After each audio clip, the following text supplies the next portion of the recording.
All right, what is going on, everybody? We got one big game to talk about. There was another one, but nothing trumps this game that happened late night on the East Coast. In the evening on the West Coast, it was the Lakers versus the Mavs. The Lakers got the victory 107 to the Mavericks 99. The big, huge mega storyline was Luka playing against his former team. We're going to get into the game itself, we're going to get into the numbers, and of course, we have to get into the storyline that is continuously evolving and just entertaining. The most entertaining thing in basketball right now.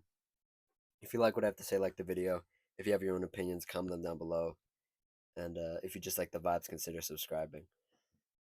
So, yeah, the game happened. The game everybody's been waiting for since the Luka Doncic trade in early February. It is late February now, um, and it happened. And it was, I don't want to say game of the year because it's just based off the storyline that it probably was game of the year. But it was an entertaining game.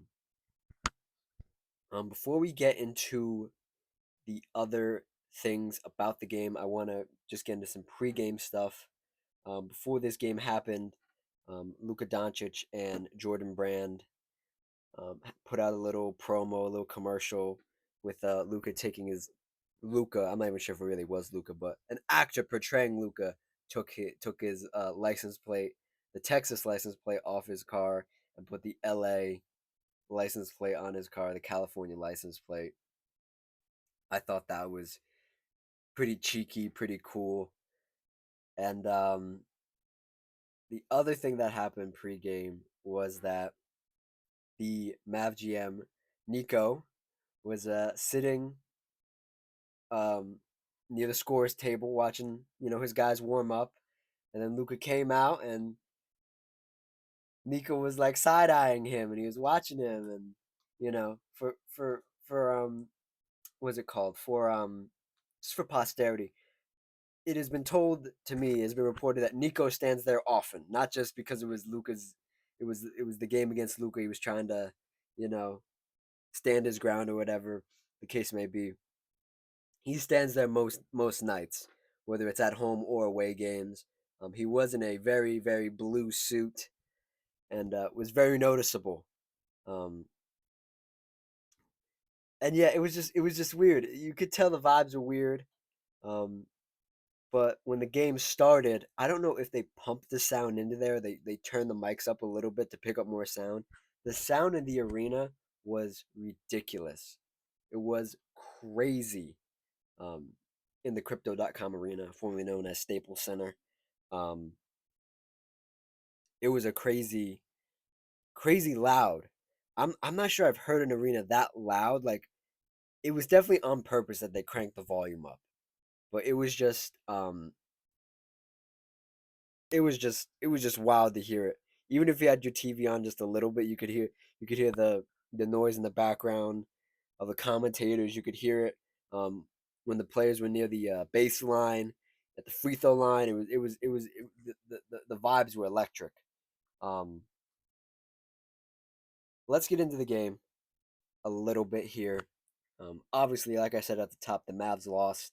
That was the prediction that the Lakers would lose. The Lakers would win and the Mavs would lose. I don't think people thought it'd be this close. Um, I looked at some of the betting odds and such as I do for these games, and they were predicting Luka to have a really big game. And not that I don't think he can have a big game. I just think he's just coming off the injury, and it's still very soon off the injury. I didn't think he would have a big game. Personally, I bet on his assists, and I got the over. Um, I took plus 10 assists, and he had 12 assists. To get into his full stat line for you guys: 19 points, 12 assists, 15 boards. Really solid game. All things considered, the Mavs were doubling him. They really didn't want him to have a good game, and that's expected. Obviously, a lot of these players are familiar with Luka and what he likes to do. Obviously, the Mavs head coach, Jason Kidd, knows what he likes to do. Spent a lot of time with him, so it's not unfamiliar for a player to struggle against his old team because they are so familiar with him. Um, he didn't shoot the ball well. He hasn't been shooting the ball well in his Laker career so far. 1 of 7 from three last night and 6 of 17 overall. Uh, I don't want to say he was forcing shots. I just think he was. You just get caught in the moment in these games in any situation like this, whether it's an an old player visiting his old team or like a trade situation like this or whatever. You can get caught up in the moment and you can take some ill-advised shots that you probably wouldn't normally take. In Luka's case, a lot of times the shots he was taking, they usually go in. I think maybe he was a foot or two long sometimes behind the line where it's like, oh, that's probably not the best. Probably should have stepped in a little bit, got a little more patient with the ball. But overall, I think he distributed the ball well. He rebounded the ball very well. I think both teams were just sort of, this was a hyped game and people sort of just, these players get sort of antsy, and there are a lot of turnovers, there are a lot of fouls. Luka got a tech very early on. He didn't get another one. And just to get into the rest of the Lakers stat lines here, the starting lineup for the Lakers was, I believe, Luka, Austin Reeves, LeBron James, Rui Hachimura, and Jackson Hayes. Um, Austin Reeves with 20 points, 5 assists, 3 of 8 from three, 5 of 12 overall from field goal. He played 38 minutes. They needed all 38 minutes from him. Um, Rui Hachimura with 15 points, 6 rebounds. Didn't play the best. Played some good defense. Had some halfway decent shots. I really liked his energy though. Louis' energy was very contagious, and I really liked his energy last night. Jackson Hayes in the starting center role has been okay. His energy has also been very good, but he only had 8 points, 8 rebounds, 4 or 5 field goal. Obviously, a lot of tip and dunks, a lot of layups, a lot of easy lobs from LeBron and Luka. And speaking of LeBron, LeBron had 27. He took it very easy in the first half, and then he sort of cranked it up a little bit when they really needed him. The game started closing in towards the end of the third, the beginning of the fourth quarter. He turned it, he cranked it up a little bit. He played 37 minutes. Sometimes he was just out there walking around, but I think that's just because he wanted Luka to have his moment and have his game. LeBron did have 27, 12 rebounds, 13 assists, four took 4 threes, made 2 of them, and 11 for 17 overall. I think he had the best field goal percentage of any Laker, um, with plus 10 shots. Yeah, um, yeah. The bench didn't really play that well. The defense off the bench was pretty good. I do have to say this though. Um, Dorian Finney-Smith and like Jared Vanderbilt. This is just like sort of not off topic, but just like a thing I noticed. I don't like him as much as I thought I would on this team. Jared Vanderbilt's been hit or miss his whole Laker career. I think he's been on the Lakers what 2 3 years now. We can look that up. I'll pull his thing up right now. Um, Let me see here. I think he's. I'd have to pull it up on a Basketball Reference. Give me. Yeah, he's been there 3 years. First year, I think he was injured. He was sort of injured or not really there. The last 2 years, I don't like the Jared Vanderbilt. I think they need to get off Jared Vanderbilt. Um, it just felt like he just feel not. This is such an odd way to put it, but he just feels like the odd man out. But he also just feels like his defense isn't that great. He makes a couple threes and like he takes up too much space sometimes. When like I do like Dorian Finney-Smith a lot better personally. And I think if they were to trade one of them between Dorian Finney-Smith and Jared Vanderbilt, I think they trade Jared Vanderbilt simply because Dorian Finney-Smith and Luka have that connection from their Dallas days. Um, but yeah, the other Lakers played well. I like Jordan Goodwin. Jordan Goodwin had a great had only 1 point, but his energy was good in the 6 minutes he got. Don Connect coming off the rescinded trade. He made 1 3. He's been looking kind of shaky. We'll see what happens with him. But otherwise, this Laker team looked good. They looked very good. This like uh, this like proto small ball. By small ball, I mean like they don't really have a true center or anybody above like 6'10" or like 6'11". Um, it works sometimes. Like, granted, this Dallas team, when healthy, does have a lot of size. They didn't have that size tonight because a lot of those guys are on the injury report. But this works out for the Lakers, and I feel like again, I hear these talking heads on TV and like everything like, oh, the Lakers could make the finals and win the championship.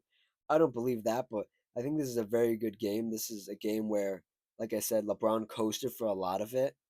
Um, and then in the fourth, he cranked it up. He did play 37 minutes, but I don't think it was a rough 37 minutes. I think it was just a cool 37 minutes. He was out there when Luka wasn't out there. They would swap on and off. Coach JJ Redick would swap them as he's been doing, but I don't think it was a rough 37 minutes for LeBron. And I think Luka played a game. I thought he would get a triple double. I thought maybe he would get to 20. He got to 19. But yeah, I think this was a good game. This was a positive game. I think this is more positive for Luka in the sense of it's off his shoulders. You don't think about it anymore. The trade happened. You were depressed about it. Came to the Lakers. You got in shape. From all accounts I'm hearing from Jeannie Buss, the Lakers owner, from Coach JJ Redick, they've welcomed him with open arms. They've tried everything they can to make him feel comfortable, embracing his management team, embracing his family. I believe he has a wife and a daughter. Um, and they're just trying everything to make him feel comfortable. I think he's finally hitting that groove where he is comfortable and he won't have to worry about playing the Mavericks again until April. So he gets a whole month, not have to worry about it. And he got the first laugh out of many laughs against the Mavericks in this storyline. Moving on to the Mavericks, they did not play well. They didn't play well. What they did do though is they had a lot of heart and they had a lot of hustle. Um, the two guys that did play well were Kyrie and Klay Thompson. Kyrie with 35 points, um, 5 of 11 from three, 12 of 27 overall from field goal. Played 40 minutes. Klay Thompson had some vintage Klay Thompson moments. He had 22 points, 8 rebounds, 5 of 10 from three. A lot of those came in the late third to the early fourth. He heated up. He heated up. Is that the way you say it? He he heated up. Yeah, that's how you say it. Yeah. Um, 8 of 17 overall from field goal, 30 minutes. Um, I did not believe Kyrie would have a good game. I thought maybe he would, maybe not have a good game, but he had 35 and he did a lot of Kyrie things. Um, the defense they were playing on him was so interesting. It was so interesting because they really didn't have a primary defender for him. They kind of just said, well, if he makes a three, he makes a three. And if he gets to the basket, let's try to collapse on him and try to make it hard for him, make him kick it out to a guy like PJ Washington, who had 0 points, 10 rebounds, played 35 minutes. Kick it out to or dump it off to a guy like Kessler Edwards, who has been thrust into the starting role for them. He had 4 points, 3 rebounds. Um, and at towards the end of the game, when they started doing that, he would toss it out to Klay Thompson, and obviously, like I said, Klay Thompson got hot, so Klay Thompson made them pay for that collapsing on Kyrie. But before that, I don't think it was really just Kyrie. Um, Max Christie, the other cog in the AD trade, um, was okay. He had 10 points, 6 assists, 2 of 4 from three, and 4 of 13. He had a couple shots where you're just like, uh, okay, let's reel it in a little bit. But otherwise, he just played his game. He played some halfway decent defense um, on some of the other guards. Don't connect, Gabe Vincent. Played a little bit of good defense on Austin Reeves when he did get that assignment. Otherwise, for this Mavericks team, nothing really happened. Najee Marshall with 9 had some. Had Najee Marshall's been having a good year. I just feel like after this after this Luka trade, um, it's gonna be hard for him to get his buckets because Kyrie's not a distributor. When Clay's hot, obviously you want to give it to Clay and not give it to Najee Marshall. And I feel like what Luka did great, and this is gonna sound crazy because like it's gonna sound like I'm just like giving Luka all the praise. Luka makes guys like Najee Marshall, Dwight Powell, Spencer Dinwiddie, Dante Exum look amazing. Kyrie just makes these guys look good. And granted, they didn't have their full team, so these guys played a lot more minutes than they probably should. Um, Najee Marshall with 24, Dwight Powell with 16. He got the start in the second half. Spencer Dinwiddie with 27. I'm not the biggest Spencer Dinwiddie fan, but when he does have it going, he does have it going. Omax Prosper, 0 points. Came in, kind of just was there. But this is what I'm concerned about with this Dallas Mavericks team and why I said I don't think they're going to get any higher than they are is because Kyrie's modus operandi, his MO, is to score. And granted, he has evolved as a player to recognize, hey, Klay Thompson's hot. Let me get him the ball, right? Good for Kyrie, right? You can make Klay Thompson look good, but Klay Thompson is an all-time three-point shooter. He's a Hall of Famer. He's all these things, and he knows when his moment comes. He knows when he's hot. These other role players, these other guys, these other just guys,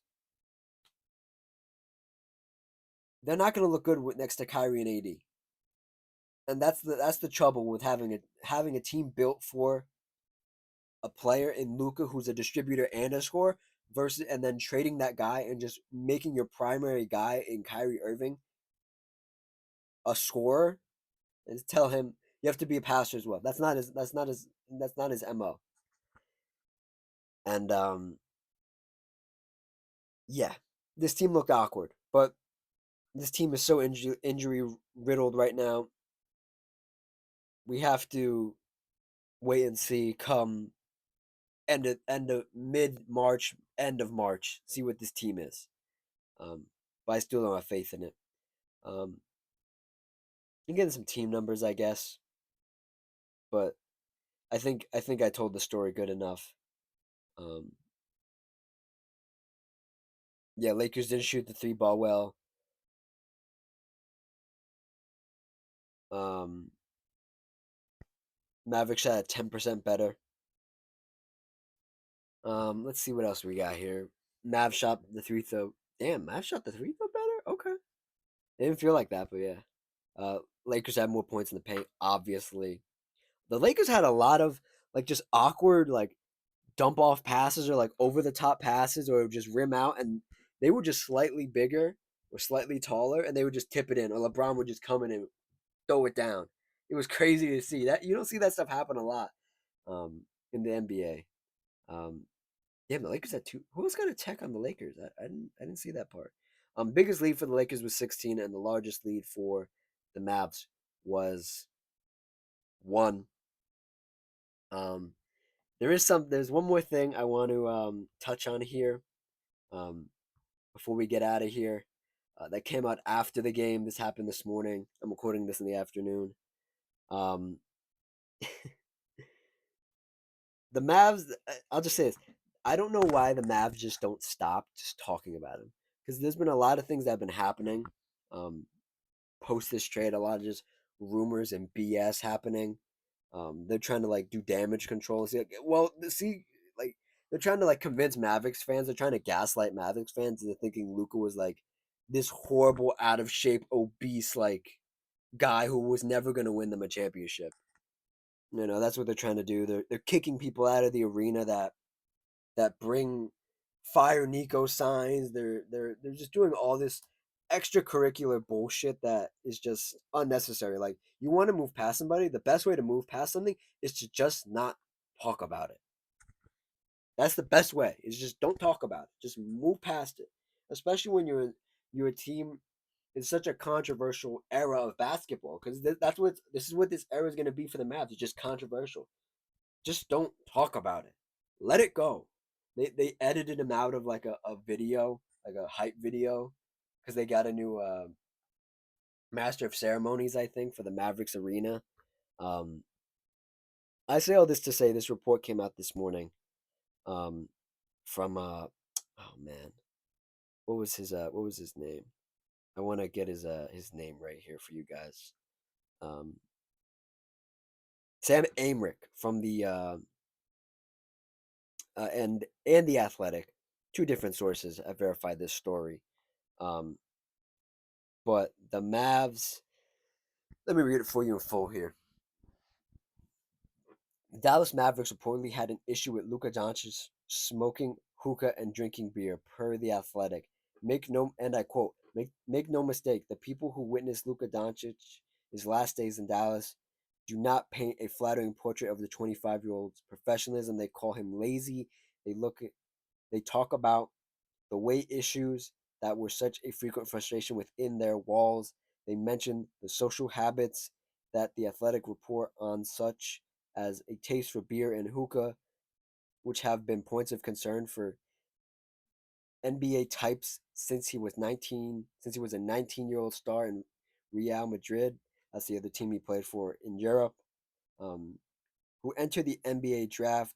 They predict his basketball demise, highlighting a health history, as some see it, will likely lead to catastrophic will likely lead to catastrophia.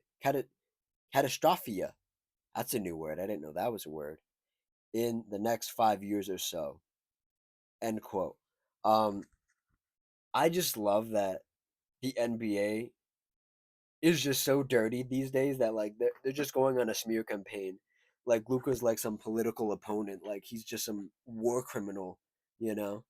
Um, I just want to make it be clear, I am a Luka fan, but with the same token, Luka took you to the finals. Luka averages a triple double, I believe, or close to it, and he scores like 30 plus points. As long as he's not doing anything illegal, if I'm the if I was in that Mavericks front office or whoever, I don't give a damn what he's doing. I really don't care. I want people to remember. And the story for this person didn't end the best, but he got the job done, and he's considered an all time great. Magic Johnson, known womanizer, known non protection user. Um, the Lakers didn't care what he did. They said, "Oh, you show up to play, and you brought us 5 championships. Do whatever you want, man." You know, not everybody is a social activist like Kareem Abdul-Jabbar. Not everybody is building schools like LeBron. Some guys just show up and play basketball, and I don't care what they do in their off time as long as it's not illegal and as long as it's not dangerous, like riding a motorcycle or doing anything extremely dangerous. One of the biggest a-holes in basketball history, Wilt Chamberlain. Granted, I don't have the highest opinion of Wilt Chamberlain, but he has all time great numbers and all time great performances. I don't care what he does. Known womanizer as well. I don't care what these guys do. And for like, and I just want people to know. I'm not gonna say anything because he's coaching right now. I want people to realize who the Mavs coach is in Jason Kidd and what he used to do. I don't think people recognize that enough. That Jason Kidd was also not the model citizen when he was in the NBA. I want people to recognize that. I don't think that's talking about enough. I don't want to smear Jason Kidd because I actually like Jason Kidd. I like him as a player, I like him as a coach. But Jason Kidd was a just look up Jason Kidd. The stories you'll see and you hear about Jason Kidd, not the best. So I don't want the Mavs to just think like, oh, we're the picture perfect organization. False. And I don't want people to misconstrue my words by saying the NBA is the picture perfect association, because there are some people in that association that have done things, but it's not that are far worse than smoking hookah and drinking a freaking beer. You know what I mean? So like for them to do these things and say oh, he was a bad guy. He was this, he was that. He wasn't doing anything bad. And hey, if your if your goal in this whole scenario of this back, it's not even a back and forth. It's a one-way street for the Mavs. Just talking shit about Luka is in 5 years, like that quote said, that he's out of shape and they haven't won a championship. If that's your only goal out of this, and your goal as the Dallas Mavericks is to not move past this era and not do what you can to get Anthony Davis healthy, get Derek Lively healthy, and win a championship, because you said your window's the next 2-3 years. So if that's your if Luka's still on your mind as a Dallas Mavericks front office person or anybody involved in this organization, that is not a championship organization, and that is not a championship mindset to have. Just move past it. And that's all I have to say about the Luka and the Lakers versus Kyrie, Clay, and the Mavs last night. Thank you for listening to my little rant at the end. There will definitely be another video this week. There are games tonight, so yeah, there'll be one tomorrow. Like I said at the beginning, like, comment, subscribe, all that good stuff. And I will see you guys next time. Cheers.